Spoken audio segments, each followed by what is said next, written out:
downtown Oklahoma City that morning that was smiling, except for this individual. Representative Key, you're a 5-term state representative. You won your last election with 73% of the vote. Why jeopardize your political career?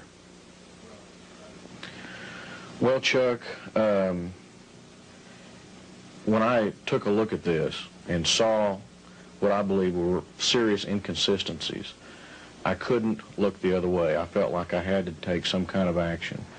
And being elected to the Oklahoma legislature has been one of the greatest honors and experiences of my life. But I felt like I had an obligation to those people that elected me and to the American people. And when I look at what so many other people have done for this country, made sacrifices, I believe the risk was worth it and had to be taken. As you know, the government has a few experts of their own. And some of these experts say that an ammonium nitrate truck bomb could do the type of damage that it did to the Murrah building. As a matter of fact, they use the Lebanon truck bombing incident as an example.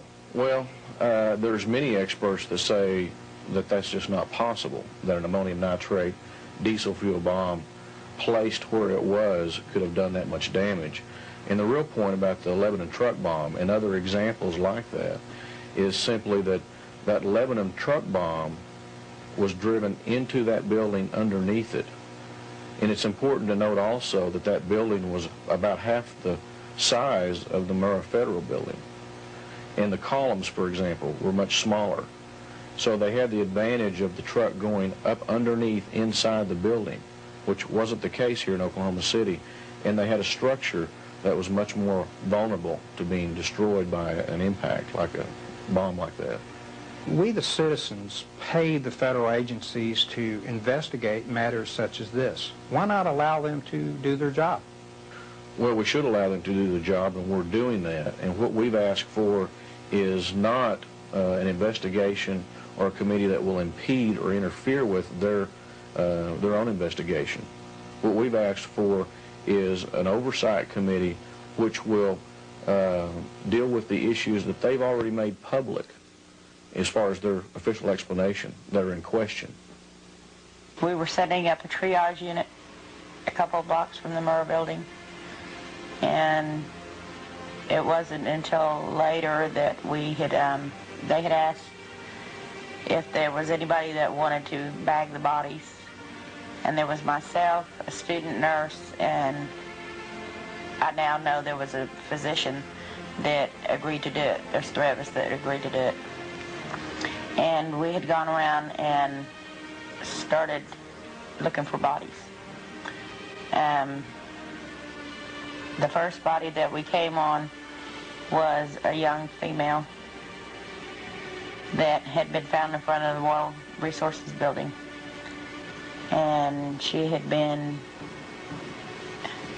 blown to pieces. Her body was charred. And she was pregnant. You're saying part of her head was missing or something? Her head was gone. The only thing that was left of her head was her chin. Her arms were missing. Her right leg was missing, and the flesh from her left leg was partially missing. And the only place we were able to tag her was the bone to her left leg, lower portion. When we went over to the south part of the building,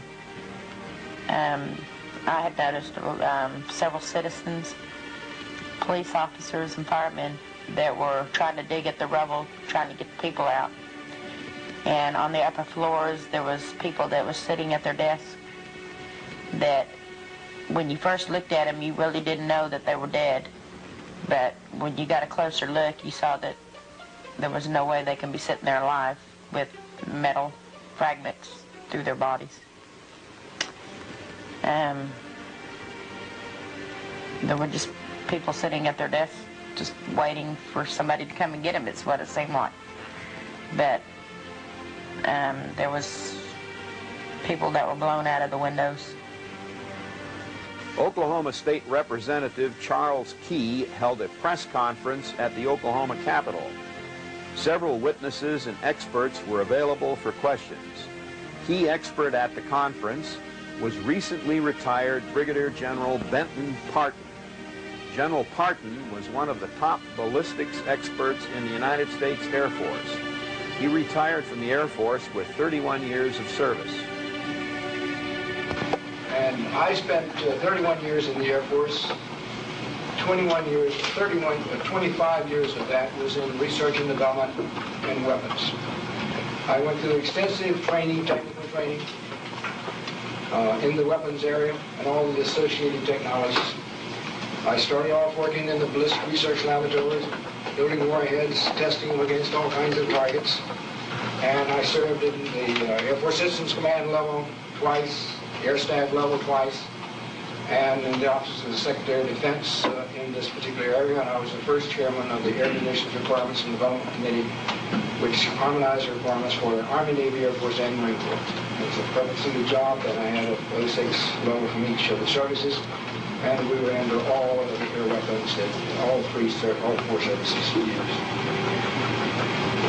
When I saw the damage to the building, and with my knowledge of explosives, demolitions, and what you can do and what you can't do with explosives, I had a problem, a big problem, very quickly.